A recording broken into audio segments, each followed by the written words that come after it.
오늘 이 말씀은 앞부분과 연결되는 그런 말씀인데요. 오병이어의 기적을 경험했던 무리가 계속 그런 방식으로 끼니를 해결하고 싶어서 예수님께로 몰려왔습니다.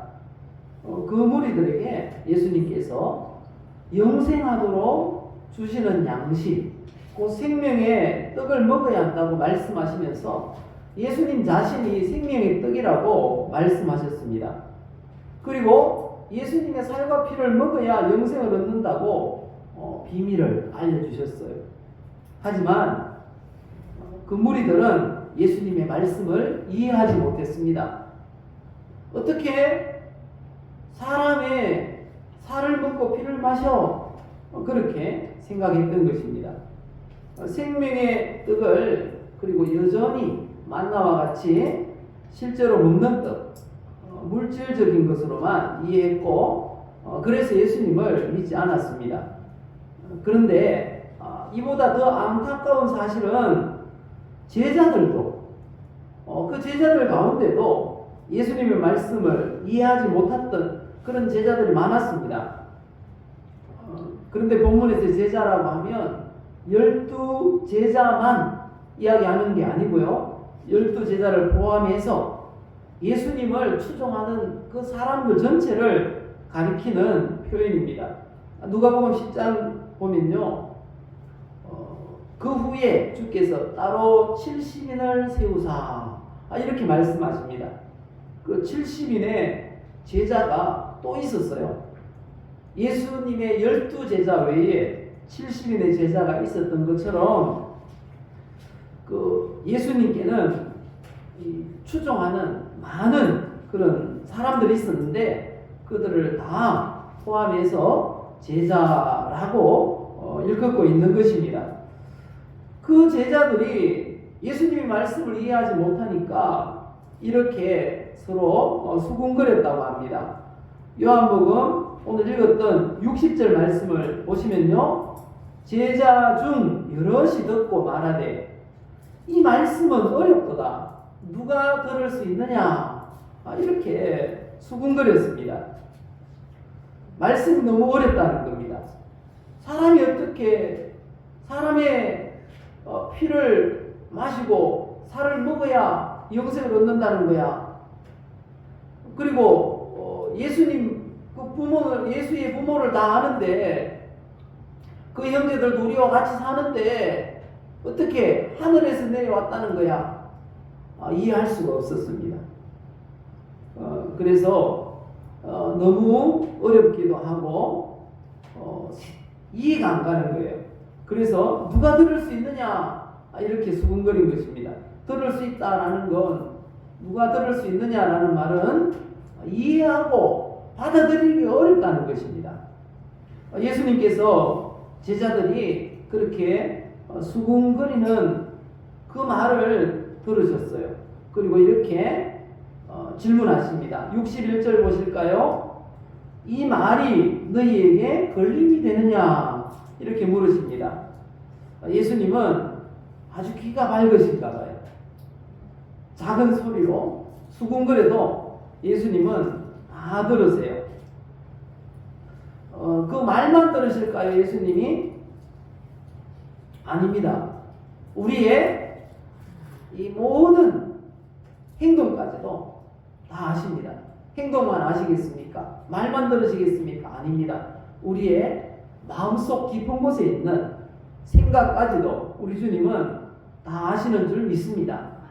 그래서 시편에 그렇게 말씀하시죠. 139편에 보면요. 주께서 내가 안고 일어섬을 아시고 멀리서도 나의 생각을 밝히 아시오며 라고 말씀합니다. 이 안고 일어선다는 건 내가 행동하는 것 그런 것도 다 아신다는 것입니다. 무슨 일을 하고 있는지 왜 하는지 그것도 아신다는 것입니다. 그리고 우리의 머릿속 생각까지도 다 아시는 분이 주님이라고 말씀하십니다. 이처럼 모든 것을 아시고 모든 것을 다 듣고 계시고 보고 계신 주님께서 이렇게 묻습니다. 이 말이 너희에게 걸림이 되느냐 물으십니다. 이 말이 뭔가 하면요, 제가 설명했던 그런 말씀들인데요, 요한복음 59절 6장 59절 이하에 이 가버나움 회당에서 가르치실 때 하신 말씀, 그 모든 말씀입니다. 예수님이 하신 말씀들, 예수님이 자신을 가리켜서 나는 하늘에서 내려온 생명의 떡이야, 내 살과 피를 먹어야만 영생을 얻을 수 있어, 뭐 그런 말씀들이에요. 그런 말씀들이 너희에게 걸림이 되느냐 이렇게 묻고 있습니다. 걸림이 되느냐라는 말은요, 노하게 하다, 실족하게 하다, 믿음을 저버리게 하다, 죄를 짓게 하다, 뭐 이런 뜻입니다. 그래서 예수님의 말씀을 이해하지 못한 제자들은 그 오병이어의 기적을 통해서 배를 채울 수 있었던, 그리고 앞으로도 예수님 따라다니면 그렇게 기적을 행하셔서 배를 채울 수 있을 거야 라고 했던, 그렇게 믿었던 작은 그런 믿음마저 사라져 버렸던 것입니다. 그리고 마음속으로 죄를 범하고 있었어요. 그 죄가 뭔가 하면 가장 큰 죄, 우리 사람들에게 가장 큰 죄가 뭘까요? 예수님을 안 믿는 게 가장 큰 죄예요. 그래서 예수님 안 믿으면 어디 갑니까? 지옥 가는 거죠. 예수님을 안 믿는 게 가장 큰 죄인데, 지금 이 제자들 중에 여럿이 예수님을 지금 믿지 않는 그런 죄를 지금 짓고 있는 것입니다. 이런 상황에 있는 제자들에게 예수님은 좀 더 이해하기 쉬운 말씀을 하셔야 되는데 더 이해하기 어려운 그런 말씀을 하세요. 62절 보실까요? 그러면 너희는 인자가 이전에 있던 곳으로 올라가는 것을 본다면 어떻게 하겠느냐 이렇게 물으세요. 여기서 인자는 예수님 자신을 가리키는 표현입니다. 그럼 이전에 있던 곳이란 어디일까요? 예수님께서 이전에 계시던 곳, 여기 있던 곳이라는 이 말은 현재 이 진행형입니다. 현재 진행형. 그래서 이 과거에 계속해서 있어 왔던 곳입니다. 과거에 계속해서 왔던 곳. 예수님께서 사람의 몸을 입고 이 땅에 오시기 전까지 계속해서 있어 왔던 곳, 바로 하나님과 함께 영화를 누리시던 천국, 곧 하나님의 나라를 가리키는 것입니다. 그렇다면 예수님의 말씀은 예수님의 그 십자가 고난, 그 이후에 있을 이 부활과 성천까지도 지금 아직 다가오지 않았지만 예수님은 미리 알고 예언하신 말씀이기도 합니다. 인자가 이전에 있던 곳 천국으로 올라가는 것을 본다면 어떻게 하겠니? 라고 물으신 것입니다. 사도행전 1장에 보면 이 말씀을 통해서 예수님께서 오늘 하셨던 말씀이 성취가 되었다 라는 것을 알 수 있습니다. 예수님이 마지막 유언과 같은 말씀을 하시죠. 오직 성령이 너희에게 임하시면 너희가 권능을 받고 예루살렘과 온 유대와 사마리아 땅 끝까지 이르는 내 증인이 되리라, 이렇게 유언을 하시고 어떻게 하셨습니까? 그 말씀을 마치시고 그들이 보는 데서 승천하셨어요. 그리고 구름이 가리고 보이지 않게 그렇게 되셨다 말씀하고 있는 것입니다. 예수님께서 왜 이렇게 물으셨을까요? 이런 질문을 하신 이유가 뭘까요? 예수님은 그 하나님의 구속 사역 과정을 미리 다 알고 계셨다는 겁니다. 예수님께서 고난당하시고 죽으시고 그리고 사흘 만에 부활하시고 성천하신 모든 계획을 미리 알고 계셨다는 것입니다. 그래서 그런 사건들을 목격한 제자들이 앞으로 목숨을 걸고 복음을 전하는 그런 전도자들로 변화될 것을 내다보시고 그렇게 하신 말씀입니다. 하지만 그 예수님의 구속사역을 목격한 사람들이라고 다 복음의 일꾼들, 그 사역자들이 된 건 아니었습니다. 왜냐하면 오늘 말씀처럼 예수님의 말씀을 이해하지 못했던 많은 그런 제자들이 예수님을 떠난 것을 통해서 알 수 있는 것이죠. 그래서 예수님께서는 그 당신께서 선포하신 말씀이 영생을 주는 생명의 말씀이라고 한 번 더 강조해서 말씀하세요. 63절 보실까요? 굉장히 유명한 그런 말씀인데 63절 같이 읽어보십시다. 살리는 것은 영이니 육은 무익하니라. 내가 너에게 이른 말은 영이요 생명이라. 이 말씀은 유명한데 의미가 너무 어려운 말씀이에요.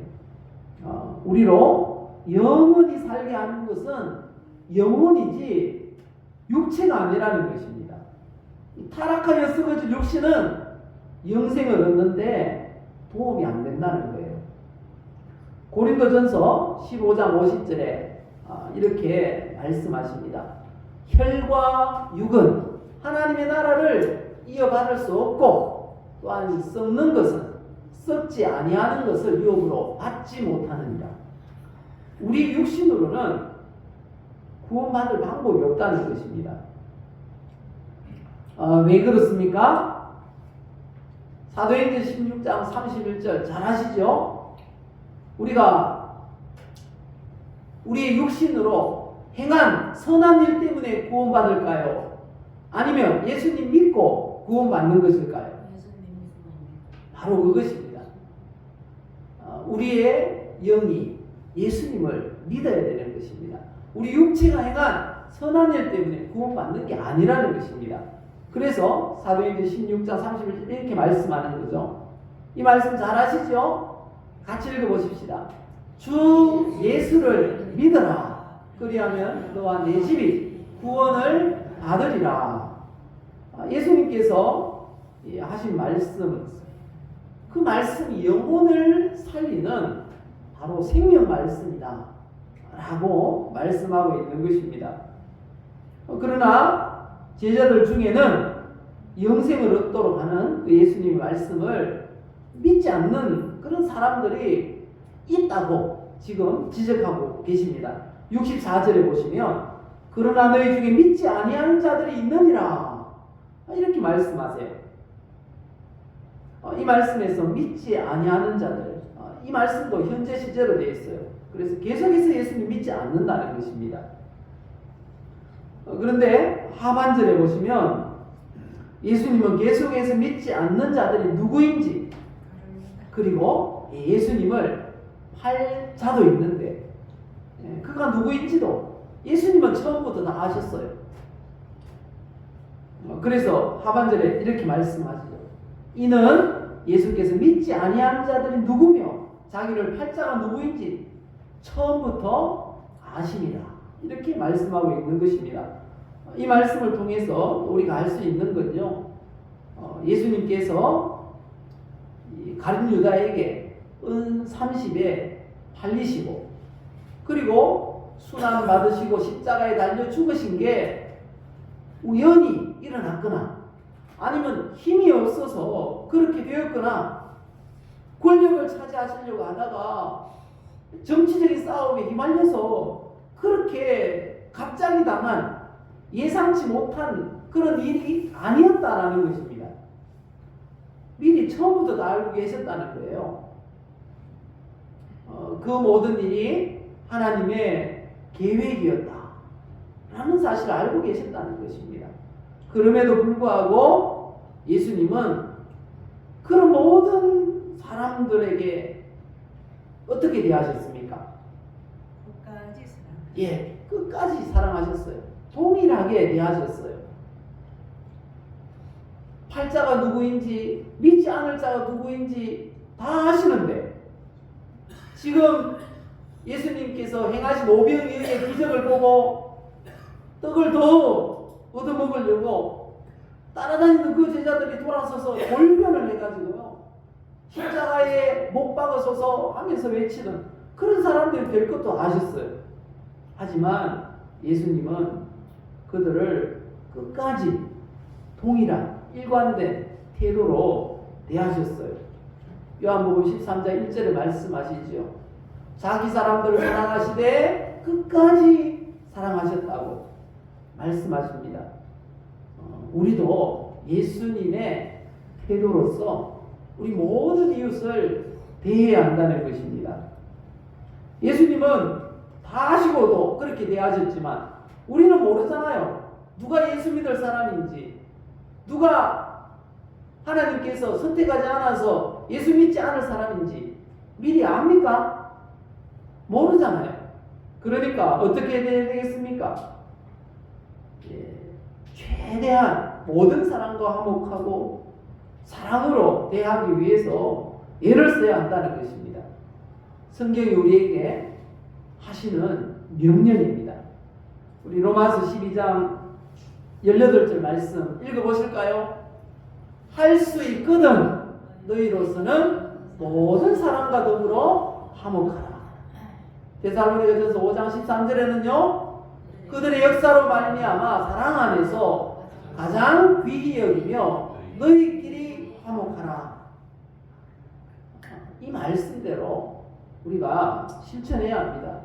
복음을 전하기 위해서 모든 이웃과 더불어 화목하게 지내라. 우리를 교훈하는 것입니다. 예수님처럼 모든 사람에게 사랑으로 화평함으로 대하라. 우리에게 말씀하십니다. 이런 성도가 되시기를 예수님의 이름으로 축복합니다. 그리고 예수님은 믿지 않는 자들과 또 누가 자신을 팔자인지도 아셨고, 그리고 신적인 권능으로 얼마든지 그런 사람도 돌이키고 예수님을 믿도록 하실 수 있었을 거예요. 그렇지 않습니까? 예수님께서 능력으로 강제로 예수님 믿게 하고 강제로 예수님을 좋아하게 하고 그렇게 할 수도 있었을 거예요. 하지만 그렇게 하지 않으셨어요. 왜 그렇게 하지 않았을까요? 65절 그 이유를 알려주십니다. 65절 보실까요? 또 이르시되 그러므로 전에 너희에게 말하기를 내 아버지께서 오게 하여 주지 아니하시면 누구든지 내게 올 수 없다 하였노라. 그래서 예수 믿지 않는 자들과 예수님을 팔 사람들, 그 사람들은 하나님께서 선택하지 않았기 때문이라는 것입니다. 선택하지 않았기 때문에. 그럼 예수 믿는 사람은 어떤 사람들이 예수님 믿을까요? 예수님께서 선택하신 사람들, 그 사람들이 예수님 믿는 것입니다. 사도행전 13장 말씀하시잖아요. 읽어보실까요? 어떤 사람이 예수 믿는지. 이방인들이 듣고 기뻐하여 하나님의 말씀을 찬송하며 어떤 사람이 믿는다고요? 영생을 주시기로 작정된 자는 다 믿더라. 사도행전 1장, 에베소서 1장에 보니까요, 언제 영생을 주시기로 작정하셨다고 합니까? 창세전에 세상이 만들어지기 전에 벌써 하나님은 다 계획하셨어요. 우리 예수 믿을 성도들을 다 계획하시고 영생을 주시기로 작정하셨습니다. 우리가 바로 그 사람들인 줄 믿습니다. 믿으십니까? 우리 한번 인사하십시다. 당신은 하나님께서 작정하신 사람입니다.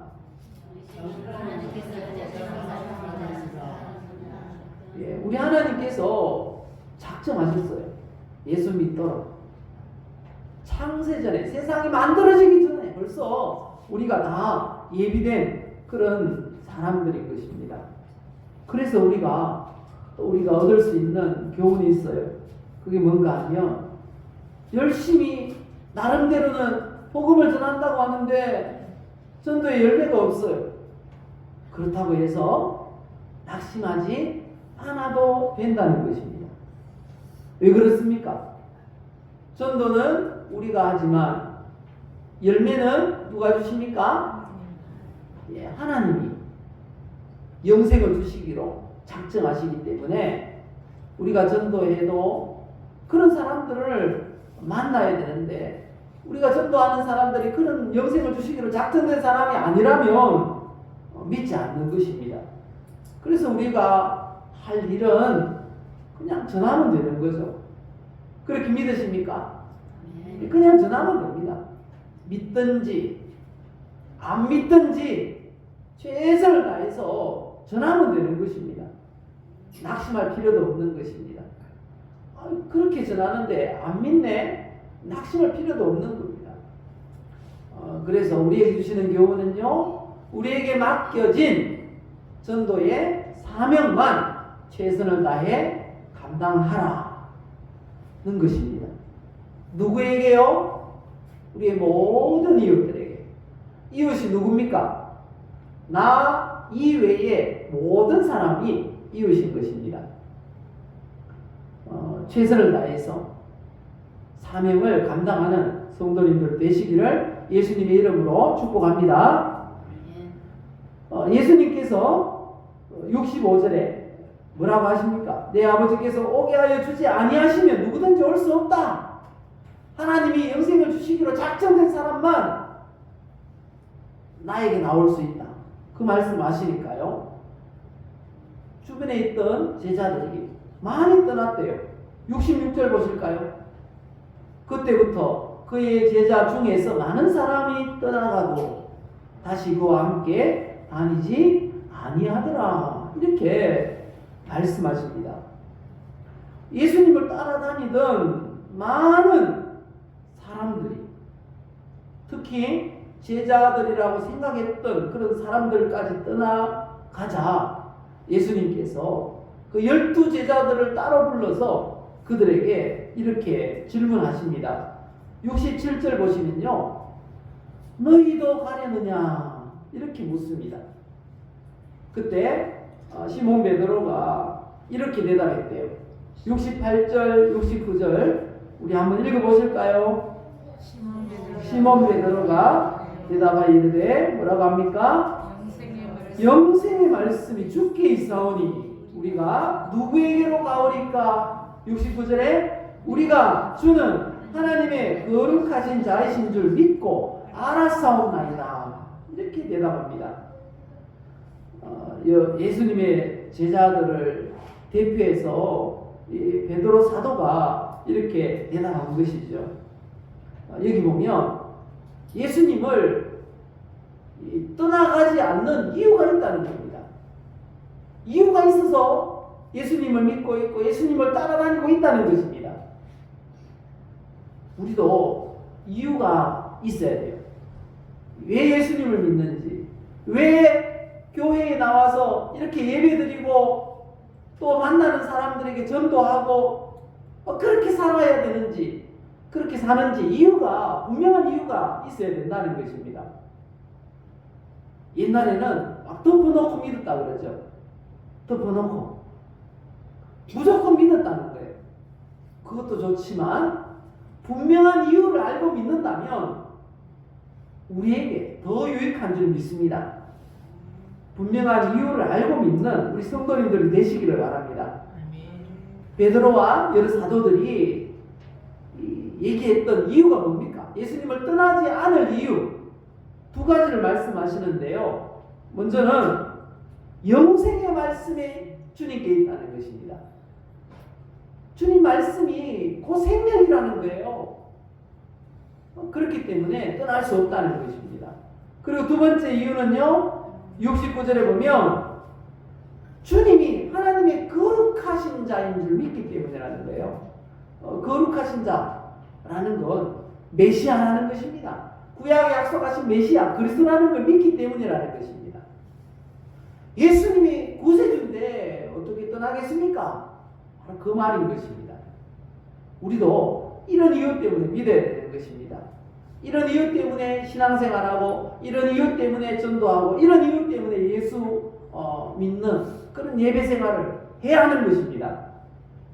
그런 이유 분명합니까? 왜 예배드리고 예수 믿는 신앙생활을 합니까? 예수님이 그리스도이기 때문에, 그리고 하나님의 말씀은 생명의 말씀이기 때문에. 믿으십니까? 이 사실을 믿으시기를 바랍니다.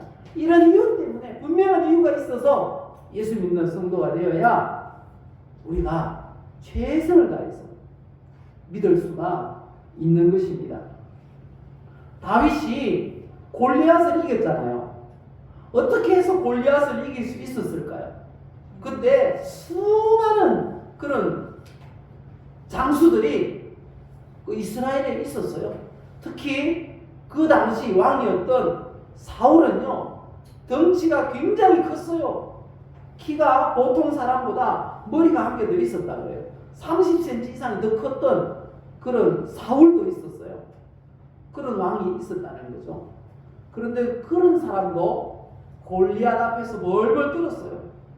그런데 다윗은 아직 소년이었어요. 그런데 그런 소년이 골리앗을 이겼어요. 어떻게 이길 수 있었는가 하면요, 다윗이 이유가 있는 믿음을 가진 성도였기 때문이라고 성경이 말씀하고 있습니다. 형들이 전쟁터에 온 다윗을 막 나무랐어요. 여기 전쟁 구경하러 왔냐 하면서 막 나무랐어요. 그때 다윗이 이렇게 대답했습니다. 우리 읽어보실까요? 내가 무엇을 하였나이까? 어찌 이유가 없으리이까? 이렇게 대답했어요. 다윗은 이유가 있는 그런 믿음을 가진 성도였어요.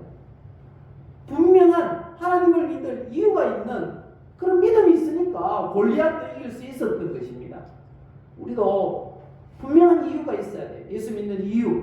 그 이유를 가지고 있어야 이 마귀 사탄의 권세를 이길 수 있고요. 막 파도처럼 몰려오는 이 세상에 이 악한 그런 문화들을 이길 수가 있는 줄 믿습니다. 이유 있는 성도가 되시기를 예수님의 이름으로 축복합니다. 분명한 이유를 알고 예배하고 전도하고 신앙생활 하시기를 예수님의 이름으로 축복합니다. 이 베드로의 신앙 고백을 들으신 예수님께서 자신이 친히 선택한 그 12 제자 중 한 사람인 가룟 유다가 예수님을 믿지 않을 뿐 아니라 예수님을 팔 것이라고 이어서 예언하십니다. 70절, 71절에 보시면요, 그렇게 말씀합니다. 너희 중에 한 사람은 마귀야, 이렇게 선언하십니다. 유다가 곧 마귀라는 게 아니고요, 마귀에게 속아서 마귀 일꾼이 되어서 마귀의 일을 할 사람이라는 거예요. 그래서 이 돈에 눈이 멀어가지고 제사장들에게 예수님을 팔았잖아요. 그리고 예수님이 십자가에 달려 죽으실 때까지 죽으시도록 그렇게 원인을 제공했던 사람이 되었던 것입니다. 이런 사실을 제자들은 다 몰랐어요. 하지만 예수님은 신적인 권능으로 다 하셨습니다. 예수님께서 제자들이 경험하지 못했던 미래의 일까지 이렇게 예언을 하셨어요. 근데 왜 그러셨을까요? 제자들이 알지 못하는 미래의 일을 왜 알려주셨던 것일까요? 그 이유는요, 예수님은 우연히 그런 일을 당한 게 아니라는 것입니다. 힘이 없어서 아니라는 것입니다. 권력 다툼에 져서 그렇게 된 것이 아니라는 것입니다. 하나님의 뜻대로, 하나님의 계획하심에 따라서 맡겨진 사역을 감당했을 뿐이다 라는 것을 미리 알려주기 위해서였다는 것입니다. 그래서 예수님은 자기가 앞으로 당할 위례사를 그렇게 주셨던 것입니다. 그런데 이렇게 함에도 불구하고 그 예언하는 거 가룟 유다가 들었을까요? 못 들었을까요? 다 들었어요. 그런데 이 가룟 유다가 얻은 혜택, 그 놀라운 기회, 얼마나 좋은 기회입니까? 예수님을 직접 만났고요. 12명 선택받는 그 중에 한 사람으로 선택까지 받았어요. 그건 지구상에 그 시대에만 있을 수 있는 일이고 유일무이한 일이잖아요. 얼마나 큰 기회고 좋은 기회입니까? 하나님 앞에 쓰임받기에. 그런데 그 기회를 다 놓쳐버렸어요. 우리도 마찬가지입니다. 지금을 말세지 말이라고 합니다. 마지막 시대라는 거예요. 이 마지막 시대에 선택받아서 예수 믿는 건 천국 상급을 예비할 수 있는 절호의 기회라는 것입니다. 믿으십니까? 지금 신앙생활 하는 게 얼마나 큰 건지 모른다는 거예요. 좋은 기회라는 것입니다. 그런 기회임을 알고 그런 기회가 주어졌을 때 잡아야 됩니다. 신앙생활 열심히 하고 최선을 다해서 그 기회를 붙들어야 된다는 것입니다. 그래야지 하나님 앞에 쓰임받고 천국을 예비할 수 있고요. 그리고 하나님 앞에 칭찬 듣는 일꾼이 될 수가 있는 것입니다. 우리가 우리에게 주어진 이 기회를 잘 활용해서 천국을 예비하고 많은 영혼 구원하는 칭찬 듣는 하나님의 일꾼들 다 되시기를 예수님의 이름으로 축복합니다.